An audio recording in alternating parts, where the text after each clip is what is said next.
Hi, and welcome back to my channel. I'm starting off the last reading vlog of, not of December, but of this part of this semester, because it's just this last week of school, and right before I go to New York. Now, we're in a slightly different location because I'm going to show you a few things, some plans that are in motion for more updates to my library, which, like, I did that library vlog, and now I'm doing more stuff with it. Anyway, the plan for this week is to get through as many of these books as I can. Yes, that is my coffee mug. I have these books, plus I have one or two more available just on Scribd that I never got physical copies of. I am close to getting caught up with all of the categories. Like I mentioned in my project video week 4, I have just one more book on the middle grades list, but I have 3.5 books to read before I get there, because that's Stellar Loon of the Keeper of the Lost Cities series. I'm going to try to read as many of these as possible. I also am going to film another book buying bingo, slightly less than a month, but I need to film it before I go on to New York. And I did, specifically on this one, look through some things to see what I could use to fulfill all of the prompts. And thus, I have 3 books here that will fulfill various prompts. I don't have it right in front of me, but they're all very short. And I plan to try to tackle those as well, but it won't take very long. Now, here's the plan for the library. And we have, right up here, we have my closets. And I saw this picture on Facebook or something of someone who had taken a closet and put shelves in there. And so my stepdad, who's amazing, who built that bookshelf that you see behind me in my filming, he is going to make both of these, one side at a time, into bookshelves. Now, to do that, I had to empty out everything that was up here and down there. Obviously, I'm leaving the clothes there for now. I did purchase a portable closet, and I'll show you where we're thinking of putting it. I still have to clear out all of this section in here, and I'm also like getting things ready to pack. So a lot of that stuff is my travel stuff. So I'm also going to show you some of the stuff that I have already taken out. So I'm coming into my main living area, and the lighting probably won't be good when I turn this around to show you. But this is some of the stuff that I have taken out. Not all of it is mine, but this stuff right here, when I had my old place, when I was at the house that I lived in for a really long time, I decided to do my bedroom in a travel theme because I love to travel. But the travel decor, the travel theme is not really something I'm going for now. So the plan for the next few minutes, I don't plan to take long, but the plan is to finish clearing out the closet of everything except for the hanging clothes. And I probably will be getting rid of a lot in the meantime. So that's the plan for this week. This vlog probably will be a short vlog. I think I'm going to do a travel themed, a New York vlog for the days that I'm there, and then a beach vlog. I haven't decided 100% on that. Sorry about the blur there, but I haven't decided on that. But I think I'm going to end this on Friday because we have an all-day train journey on Saturday. So without further ado, I'm gonna get to work. Okay, so it's actually the same day. I had no intention of going this far with getting the closets ready, but this is what I did. Yeah. I took those wire shelves out and I took the doors down. The doors are actually over here by my treadmill. That was the best out of the way place that I could give it. And it's actually pretty incredible how much space it feels like I have just by opening that up. So I'm gonna have a lot of bookshelf space and I'm really excited about that. Did I plan to do this today? No. Did I end up doing it? Yeah. Now I need to get all the other things done that I actually planned to do today. Okay, so it's Monday evening and I wasn't necessarily going to come on and do an update, but a box arrived. I'll talk about that in a second. I finished another book. I literally just finished it, so I figured I should probably give an update. The book that I finished was The Ballad of Never After. So I read most of it today. I listened to it as audiobook. I started it just barely last night, like maybe 4 or 5 minutes worth. And I remember reading Once Upon a Broken Heart last year and finding myself perplexed at why I enjoyed it as much as I did. Not because it's bad, but because like nothing is like groundbreaking or anything like that. I just adored the writing and the absurdity of the situations, and yet the seriousness of it's hard to remember exactly how I felt about that one, especially since I just finished The Ballad of Never After. And of course, you know that the actual OTP, One True Pairing, is not Evangeline and Luke, the one that she thinks is her true love. You know it's not that. You also know it's not the prince that she ends up married to. You know it's her, Jax. You know it from the beginning. And this book really explored it. And I remember about halfway through, maybe 60, 70% through, going, why do I enjoy this book so much? What is sticking out to me as something to quote unquote write home about? I don't know. But then you get to that ending. That ending was so well done, including the end in it, where it wasn't actually the end. And I thought it was the end, but because I was just listening to it and I wasn't looking at my phone to see how much was left. I think about 10 minutes were left at 2.5 speed. And the stuff that went on after the quote unquote the end, wow. And I want the conclusion to this trilogy right now, please. But I probably won't get it until next October or thereabouts. So physically, I did read about 50 pages of The Very Secret Society of Irregular Witches. I'm enjoying it so far, but I'm not far enough into it to give that much of a synopsis or that much of an evaluation on how I feel, except for the fact that the author of this is her second book, and her debut is actually a middle grade. And that ties in to this box I have here. So yes, oh great. So they had several days of different deals, and one of them was the boxes that you saw in that separate unboxing, and one of them was on the books. So they were all like 50% off, the boxes and then the books. So I put so many books in the cart, and eventually I'm like, no, I need to pare this down. I didn't realize that when I pared it down, I took out all of the young adult books that were in there and just got the middle grade books, because I've been interested sort of in the Owlcrate Jr., but I have no use for any of the items that come in those, usually, vast majority, but I want to try out the middle grades books. So I thought that was a good idea. So here we go with these books. I don't know if I'll remember much of what they're about, but also I have to say this. Why? It's a box of books. Why are there all these schnigglies? It's like packed to the brim. Oh, interesting. So they put plastic wrap around each one, and they have them stacked vertically so you can see the spines here. So I'm gonna take them all out. I am really excited about these because I have heard of some of them. One of them I heard about from Ashley Book is from.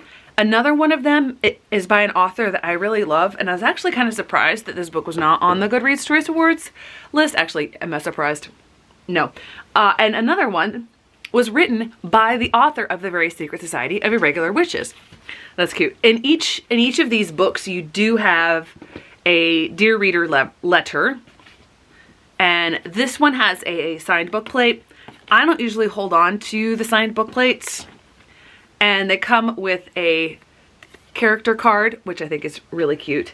This one is a Comb of Wishes. I was really excited about this one because of the idea that it talks about hair, and the fact that the comb is the thing that is magic. So this looks like it's actually a combination of the magic of the comb and mermaids. So this looks really cool. It's been a while since I learned anything about these books. I do watch some unboxings of it. I think Steph with Steph Loves is the only one that still unboxes it. Okay, so we've got another book plate. I wonder if they just don't do signed things. And we've got the Dear Reader letter. This one does not have a character card, but this one is CeCe Rios and the Desert of Souls. I'm really wanting to expand the authors that I choose from and the nationality. So this looks like it might be something similar to the whole Percy Jackson. I guess it's now a genre, practically. That's what you do for familia. Oh, okay. So she lives in, oh wow, she lives in Tierra del Sol, which is all the way at the end of Argentina. I'm really intrigued by this. And some of these books, Gavin from How to Train Your Gavin has talked about before as well. He hasn't been reading as much middle grades this year, so I haven't heard about some of them. But this one really intrigued me. This one is an older one, and I think I actually have an item from that box that I really adored. It's a lunchbox with different like postcards and things on it. It's really cute. So there's a sticker, books, and this one is the Strange Worlds travel agency. And I think what you can do here is you hop between either suitcases or books. Yes, at the Strange Worlds travel agency, each suitcase transports you to a different world. So I really love that idea, and the artwork on the back, so cute. So that one I don't think is written by an author of color, but the other two are. So Kayla Ribera is Mexican-American and British, interestingly. Lisa Stringfellow is West Indian and Black. I think she's from the Caribbean, which is where this is set. Oh, she's a middle school teacher. That's cool to find out. Lipinski, I don't know, is a person of color. It doesn't give information in here. Okay, back to this particular book. We have another author card, but oh, I am keeping this sticker. This looks super cute. Oh, okay. So these are actually tattoos that you can put on. Obviously, I'm not going to do that, but I'm going to keep this sticker. It's really cute. And then we have the Dear Reader letter, which I never actually read. Okay, so the author of this is a member of Norway House Cree Nation. So he is indigenous. This is the Barren Grounds. And the thing that drew me in was I think it plays on native or indigenous. Oh, no. Okay. So Morgan and Eli, two indigenous children forced away from their families and communities, are brought together in a foster home in Winnipeg, Manitoba. Okay, that sets up a lot. But they go through a portal in their foster home. And that's the only hunter supporting his starving. They meet somebody, the only hunter supporting a starving community. He welcomes the human children. He teaches them the traditional way to survive. But as the need for food becomes desperate, they embark on a dangerous mission. I think this is going to be really good. And the fact that so many of these diverse books did not make the Goodreads Choice Awards list. Am I a little salty about that? Yes. Although I'll have to go back and look because this is a 2020 book. Then this is the one by an author that I love her work. Actually, one of her other books made my top 10 of the year. That video is already up by the time you will see this. Yes, that's the problem. They're in the plastic wrap and it's so difficult to get off. But I remember seeing this. Okay, so we've got another book plate. I guess the authors don't actually sign these. There's a character card. I think they were doing the character card this year because I know this is a 2022 release. And the Dear Reader letter. This seems very different than the other things, but oh, there are two other books by her that I don't have. I'm gonna have to get those. And that is A Rover's Story by Jasmine Warga. I have loved both of the other books that I have read from her before. I read Other Words for Home before BookTube, and obviously I read The Shape of Thunder this year because it was on last year's list.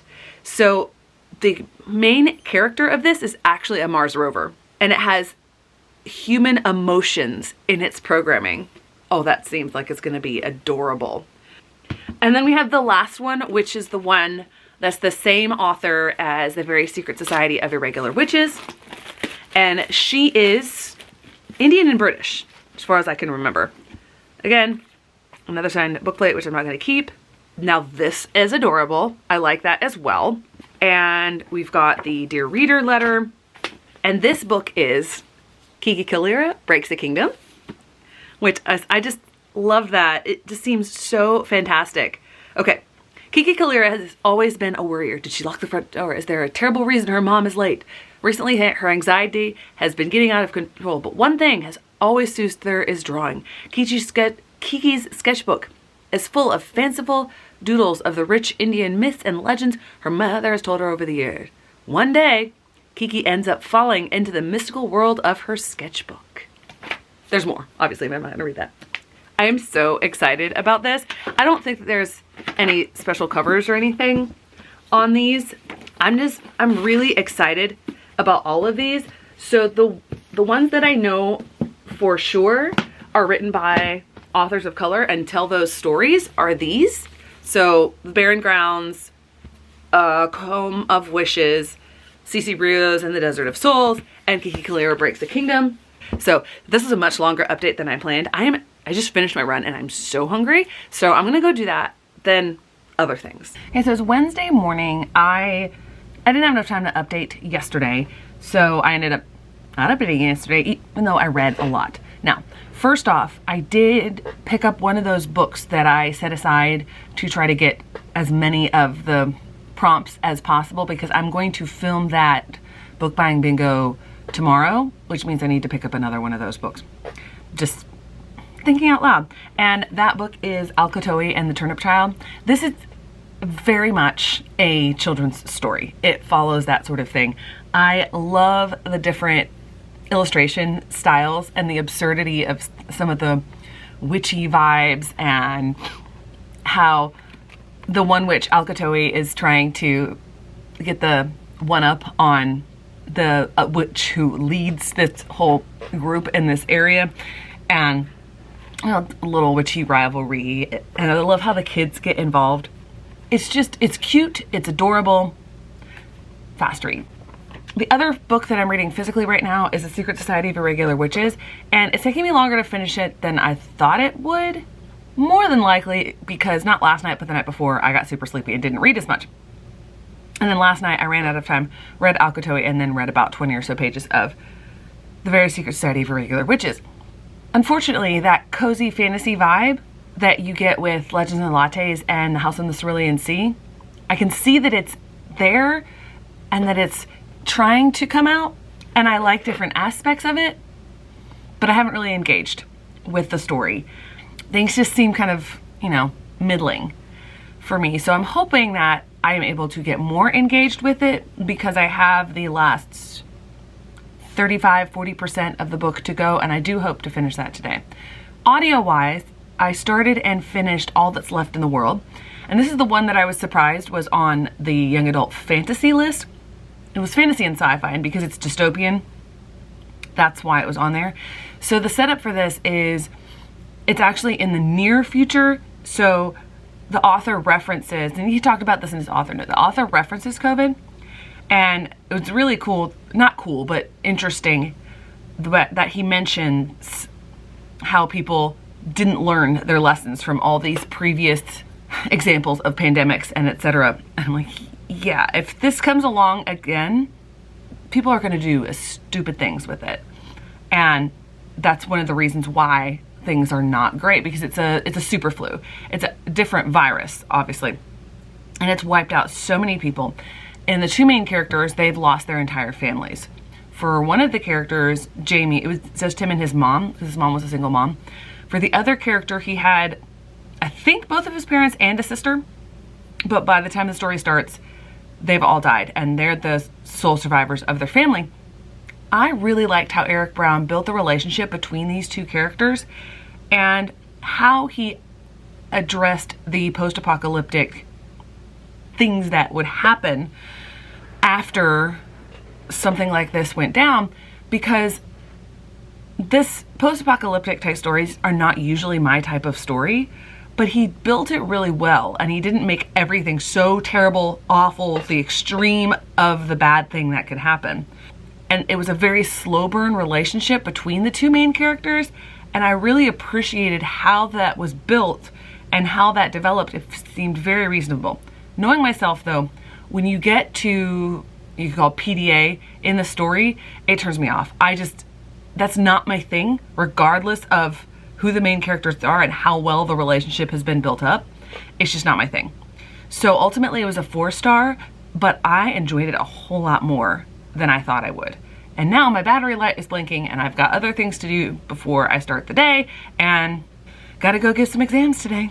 Okay, so I just finished filming episode 4 of Book Buying Bingo a little early, but thankfully I think I earned myself enough tickets for the Strand. We shall see. Tokens, tickets, whatever I'm calling them. I'm going to give an update because I have been reading a lot and I've made a few decisions. One, the audiobook that I'm reading right now, I just realized I don't think I updated at all about Sunbearer Trials. I started and finished Sunbearer Trials yesterday, and I guess I didn't update it all yesterday. So, started and finished Sunbearer Trials yesterday, and I stand by the fact that Cemetery Boys is my favorite Ada Thomas novel out of the 3 that they've published. And there was just such an authenticity to Cemetery Boys that felt just a tad bit lacking in Sunbearer Trials. Sunbearer Trials felt like it followed something rather formulaic, even with new things thrown in there about the Latina culture and all of the different dioses and things like that. But it was, they're competing in a trial. So one demigod wins, and then the demigod that comes in 10th is the honorable sacrifice, and the winner has to sacrifice the other, kill the other demigod. And they have to do this, or the obsidian gods, like Chaos and Vergüenza, shame, vengeance, chaos, will come back. All throughout the trial, something's going on. There's different things coming up, and there's a likely story for our hero, for our protagonist. And of course, you get to the end and things open up in wow, action-packed moments. And that was some of my favorite part of the story.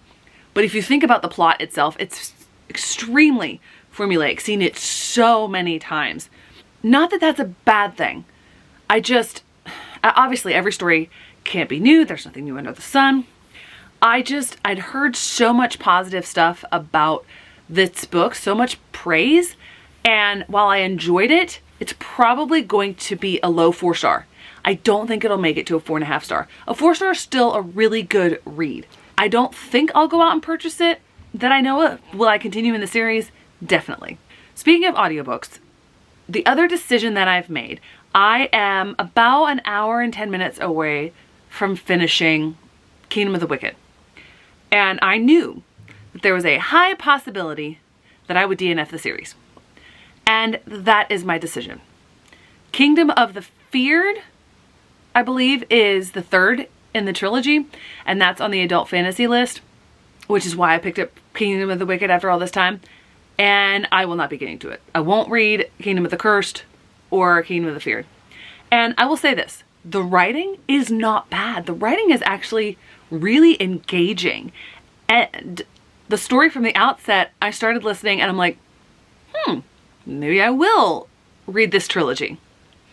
But then I knew that this is more fantasy romance than fantasy. And while it's not necessarily heavy on the romance yet, it's kind of getting that way. And there's all kinds of different like romance things thrown in. I'm like, I thought you wanted vengeance for your sister. And yet you're ogling this demon that you saw put his finger in her blood and lick it. I don't understand this. And so many times it's coming back to like attraction and sexual tension and things like that. And I'm just like, it's not my thing. I don't know if it's well written or not. It's not my thing. And I don't care to keep reading it. So it's probably going to be a decent, like a 3.5 star read for me. It might even make it to a 4, but it's not a series that I'm going to continue. And even though I have a project of reading all the Goodreads Choice Awards list, I made the decision to not read These Twisted Bonds. So I'm making the decision to not read Kingdom of the Cursed or Kingdom of the Fear. So there's that decision. Physical books. I finally finished The Very Secret Society of Irregular Witches. This was disappointing. This was way more, I don't even know, because it wasn't really a romance book. It wasn't really all about the romance. There was so much other stuff mixed in that it had a dash of this and a pinch of that, and it never came together like it was supposed to flow together. This felt like a House on the Cerulean Sea wannabe. I never bought the chemistry between the two people you see here on the covers. I never really understood Mika and the way that she handled things. And the reveal at the end, I was kind of like, wait, what? Something else is revealed at the end that Mika gets super upset about and leaves. And I'm like, I don't understand why that would be so upsetting to you. It just doesn't, her level of reaction to that upset does not make sense to me. And I'm reading this and I'm going, wait, did something else happen? Why is she leaving? I don't get her reaction. Like, she's really angry with everybody and blah. And then he comes and of course, sexy times. And I skipped over, that's not my thing. It's a bummer. I don't know if I were more of a romance type reader, more inclined to pick up that sort of stuff, maybe. But for me, I'm more of the emotional side of romance, if anything. If you can build up a romance believably and show their emotions and show full complex characters, then I'm way more likely to be on board with the relationship. If you just throw them together, no build-up whatsoever, no thanks. So that's kind of how I feel about this book. I don't even know if it'll get a 3 stars. It wasn't terrible, but eh. And I just barely started Thistlefoot. This is a lot thicker than I thought. I got this finally from the library yesterday. I've been wanting to read it, which is kind of like, why didn't I just get it from Book of the Month when I thought about it? Who knows? And I may end up getting it from Book of the Month as an add-on. If anything, based on the first 2 chapters, I am really intrigued by the setup. We've met one of the characters so far. It's like a chapter and a prologue in. But everything that's been set up so far, I find really intriguing. So I'm going to be reading more of that tonight. I hope to finish this before I go to New York. I don't really want to take any physical books with me to New York. I figure I'll go, you know what? No, I will save the wrap up for the vlog for tomorrow. I went ahead and I got some credits on Libro FM. I got Ordinary Monsters, Chunker, Kai, and The World We Make on audio. So, and The World We Make is nowhere near as big as either of the other two. However, like I said before, Robin Miles and her narration, absolutely amazing. There's no way I was ever going to read that book in anything but audio format. So I have those 3, which leaves 2 others on the adult fantasy list. I also have 2 more Keeper of the Lost Cities books. So I have 5 more audiobooks for the Goodreads Choice Awards. I don't know how much I'll get read on the New York trip and also coming back. And additionally, driving down to Hilton Head because I'm going straight to the beach after I get back from New York. So I don't want to be without a book to read physically if we come back to the hotel and just chill. However, I might just, I don't know, get more audiobooks. Maybe library holds will come in. Highly unlikely because I'm like weeks and weeks down on the list for those, but I'll make that decision when I come to it. I don't know what I'll do next, but the 2 physical ones besides Thistlefoot that I have are the Atlas 6 and the Golden Enclave.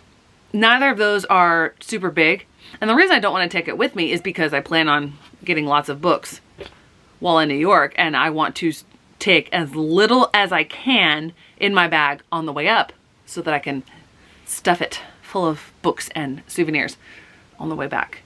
We shall see where that comes down. And now I have to actually put all the books away. I think there's only 3 that I can put back on the shelves, and everything else has to go into the TBR pile. I need to do something about this physical TBR.